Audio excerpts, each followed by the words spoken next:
Vous regardez New York Info, bonsoir et merci de nous rejoindre pour décryptage. Les djihadistes affiliés à Al-Qaïda ont revendiqué cette semaine une double attaque meurtrière inédite depuis des années dans la capitale malienne Bamako, où ils ont été jusqu'à prendre temporairement le contrôle d'une partie de l'aéroport international et attaquer une école de gendarmerie. Décryptage avec notre invité, l'éditorialiste Mamadou Diouf. Bonsoir et bienvenue. Merci, bonsoir Charlotte. Que s'est-il réellement passé à Bamako ? Il est toujours difficile dans ce genre de situation de savoir qu'est-ce qui s'est réellement passé, puisque au Burkina comme au Mali, la stratégie semble être de ne plus donner d'informations sur ce genre de situation. Même, je dirais, côté des autorités ? Oui, du côté des autorités, bien sûr. Même l'information la plus attendue, souvent on se pose des questions, il y a eu combien de morts, il y a eu combien de blessés. Si vous regardez sur plusieurs attaques, il n'y a pas eu de réponse de ce point de vue. Maintenant, nous, en tant que journalistes, on est souvent intéressés par les faits pour savoir effectivement qu'est-ce qui s'est passé. Ce que nous avons le plus souvent aujourd'hui, ce sont les terroristes eux-mêmes qui se mettent à l'heure de la technologie, qui font leurs attaques, qui filment également les attaques.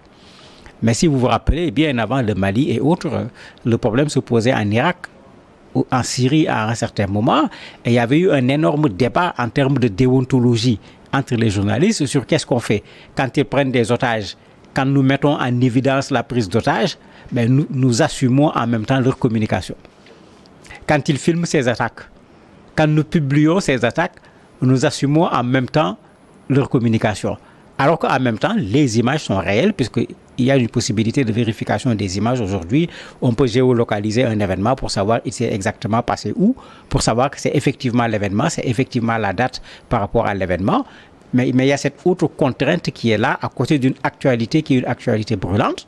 Quand les terroristes attaquent, c'est pour terroriser, parce qu'il faut répéter le mot, mais c'est pour faire également leur promotion en montrant des victoires par rapport aux régimes militaires qui sont en place. Ça fait que c'est extrêmement difficile quand on veut traiter ce genre d'informations, mais il est clair qu'il faut dénoncer, condamner de la façon la plus ferme ce genre d'attaque. Pensez également aux familles de ceux qui ont perdu la vie, aux familles de ceux qui sont blessés, et espérer qu'on ne va pas se retrouver encore avec des attaques de ce genre, parce que ça commence quand même à revenir. Les vidéos publiées par les terroristes, comme vous le disiez, tantôt lors des attaques, permet aujourd'hui d'avoir une idée sur le profil des terroristes, mais les identifier au sein de la population reste toujours complexe. Les identifier reste complexe parce que qui sont ces gens ? C'est d'abord le premier problème. Est-ce que ce sont des Maliens ? Parce que s'ils sont des Maliens, en principe, l'identification devient plus simple. Mais est-ce que ceux-là sont identifiés sur les fichiers maliens ? Parce que quand il s'agit d'étrangers, comment tu vas pouvoir reconnaître quelqu'un qui n'a rien à voir avec le Mali, alors que sur la vidéo, quand on fait des captures, on peut obtenir des images. En diffusant ces images, je peux dire, mais je connais ce monsieur, on a fait telle classe ensemble au primaire ou au collège, il habite à tel endroit. Mais quand ce n'est pas le cas, ça va véritablement pas être évident, alors que souvent, vous avez des gens, j'allais dire, qui sortent de nulle part, qui font partie de ces groupes, qui souvent ne semblent pas être allés à l'école, parce que quand on les voit se comporter, tu as l'impression que celui-là n'a jamais mis les pieds là où il y a table-banc, parce que ça devrait les amener à avoir plutôt un autre comportement. Ça rend en ce moment l'identification des individus beaucoup plus difficile. L'autre élément, nous sommes encore dans des pays où les gens n'ont même pas d'acte de naissance, encore moins une carte d'identité où on peut, à partir de l'image du visage, passer par une identification faciale, retrouver la personne, retrouver sa carte d'identité. C'est le moment également pour que nos pays y pensent.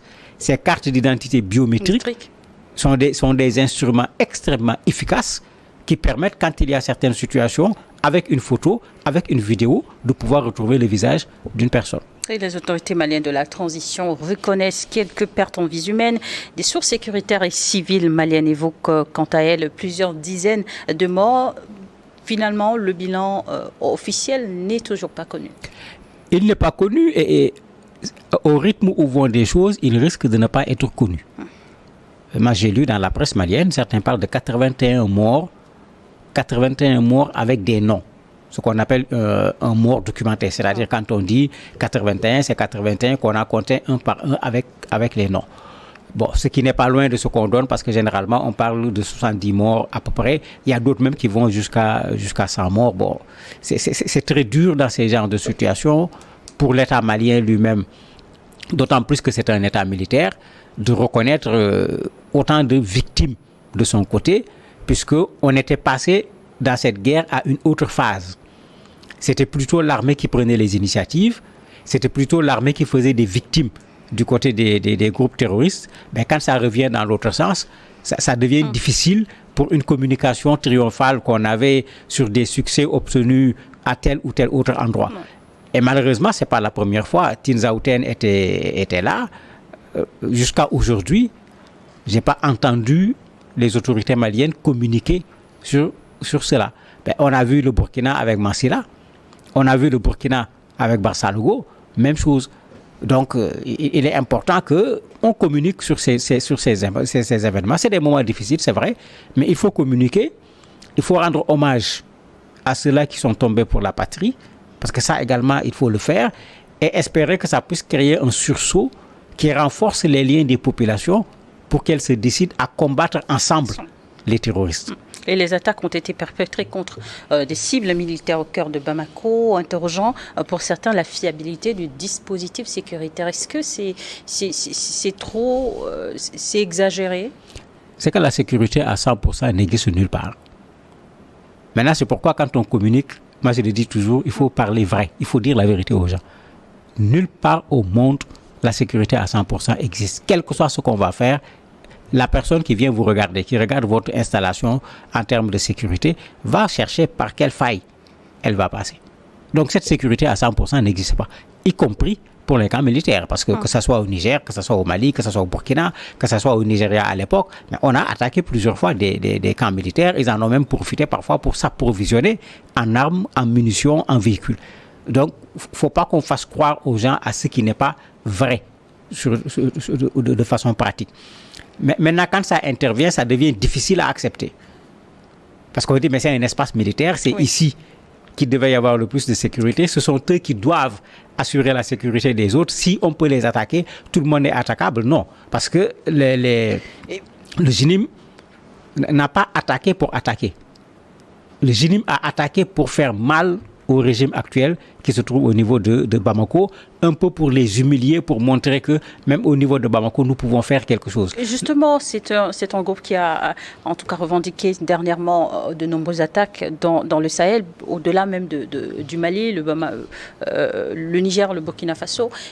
Que savoir exactement sur le GIMS lié à Al-Qaïda?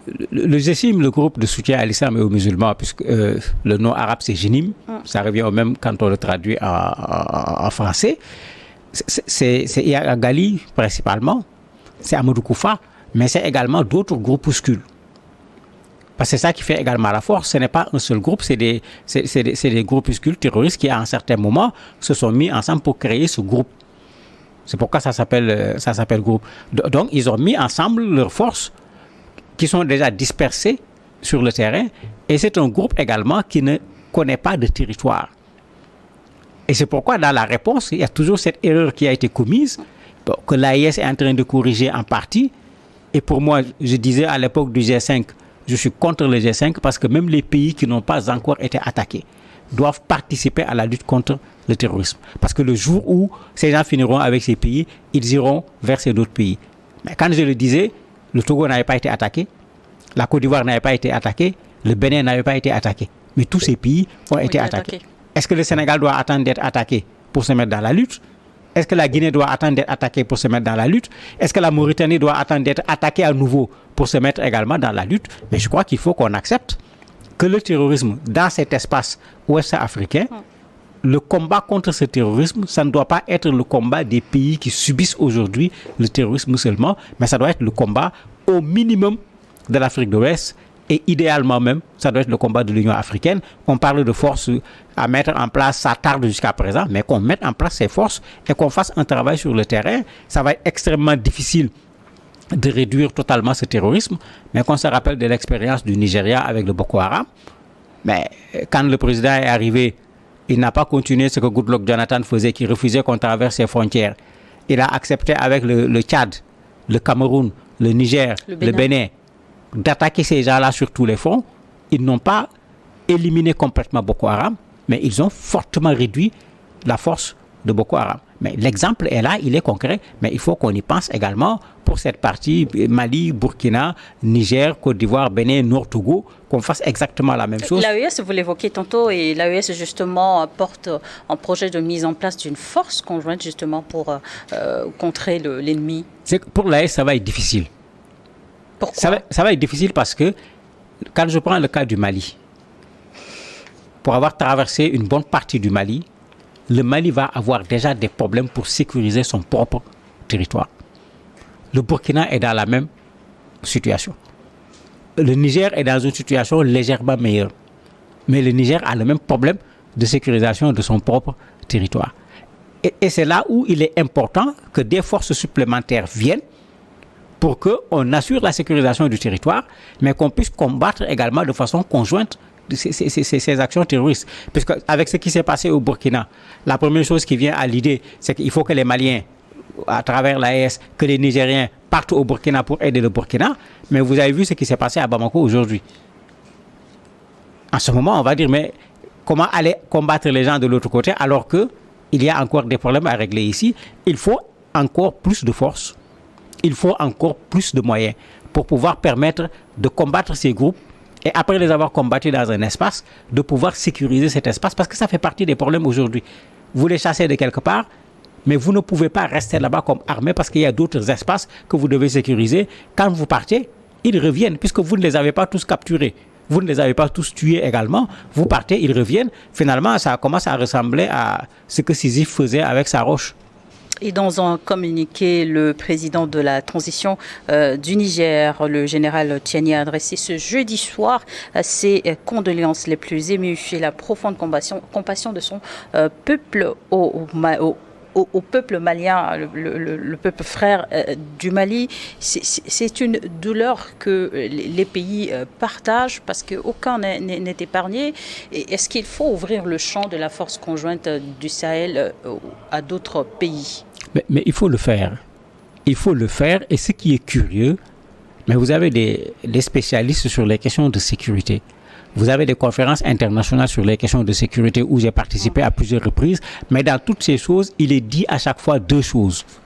Un, il faudrait qu'il y ait véritablement une force conjointe qui permette de déstabiliser ces groupes et qui les empêche de faire ce qui est leur force aujourd'hui, frapper dans une zone et puis aller se réfugier dans une autre zone. Ça, il faut pouvoir le faire, surtout qu'ils le font en traversant les frontières. La deuxième chose que les gens ne veulent également pas entendre, mais dans ces rencontres internationales, il est dit de façon claire, attendez, c'est une guerre asymétrique. Il faut pouvoir tarir le recrutement de ces gens en allant dans le sens de régler un certain nombre de problèmes qui se trouvent dans les zones où ils recrutent, mais en ayant également ce courage de s'asseoir et de voir dans quelle mesure il peut y avoir des négociations avec ceux avec qui on peut négocier pour casser cette dynamique-là. Mais souvent, on en parle dans les pays, tantôt on dit on va le faire, tantôt on dit il n'y aura pas de négociation. De ce côté-là, également, il y a problème dans la gestion de cet aspect. Au Mali, plusieurs fois, des gens ont défendu clairement la négociation, au moins avec Iyad Agali et Amadou Koufa. Sur un média international, un ancien ministre de la Défense malienne propose aux autorités actuelles une discussion avec l'ennemi. Qu'est-ce que vous en pensez? Est-ce que c'est possible? C'est possible et ça a déjà existé. L'imam Diko, qui est devenu aujourd'hui un adversaire, a été utilisé dans le cadre de cette discussion. L'ancien président malien de la transition, Dioncounda Traoré, a été utilisé dans ce cadre-là. Également, il y a eu des contacts en bonne et due forme. Mais n'oublions pas que lors d'un dialogue malien également, ce dialogue avait conclu qu'il fallait pouvoir négocier au moins avec ces deux. Puisque comme je le disais tout à l'heure, parmi les combattants, vous avez des gens qui ne sont pas des Maliens. Quand on veut régler le problème du Mali, si le gars est un Algérien, un Sénégalais ou venant de je ne sais où, on ne peut pas l'accepter dans une discussion intramalienne pour trouver une solution à une crise entre des Maliens. Mais à part ces gens-là qu'on écarte, mais il faut qu'on réfléchisse. Cette guerre dure depuis combien d'années? Elle a coûté combien en vie humaine? Elle a coûté combien sur le plan économique? Elle nous empêche de décoller au niveau de l'Afrique de l'Ouest. Elle déstabilise des populations vivant de culture, de pêche, de d'élevage, parce que ces zones, on ne peut plus les fréquenter à cause soit des mines, soit des attaques, soit on prend tes animaux. Mais si ça dure économiquement, mais ce n'est plus les zones seulement où il y a ces terroristes, où il y aura des problèmes, mais l'économie de ces pays vont le ressentir très durement, sans oublier qu'une guerre absorbe énormément de capitaux. Et au-delà du Mali, les autres pays touchés également devraient envisager cette piste de nouer contact et discuter avec l'ennemi. Mais le Niger l'a fait, et le Niger est en train d'aller dans ce sens. Bazoum l'avait fait, on le lui a reproché, mais bon, il l'avait réussi en partie, puisqu'il avait réussi à amener un certain nombre parmi ces chefs terroristes à déposer les armes. Et il y avait des centres connus, parce que ce n'était pas quelque chose de clandestin, où on amenait des gens à déposer les armes, on les reformait en termes de civisme et on les préparait également à pouvoir mener des activités. Pour le cas du Burkina, c'est encore plus compliqué, parce que on a du mal à savoir qu'est-ce que ces gens veulent au Burkina. On a du mal à savoir c'est qui. Parce que maintenant, si le Burkina doit discuter avec Yak Agali n'est pas un Burkinabé, c'est un Malien. S'il discute du Burkina, il va discuter de quoi? Il va discuter sur quelle base avec le Burkina? Il y a cette difficulté qui est là, mais certainement, comme ça a été prouvé, il y a aujourd'hui des Burkinabés qui sont dans des groupes terroristes au niveau du Burkina. Certainement, c'est avec ceux-là qu'il va falloir discuter, parce que c'est eux-là qui agissent avec Yak Agali. Merci Mamadou Diouf d'avoir accepté de répondre à nos questions. Merci à vous de nous avoir suivis dans Décryptage du jour.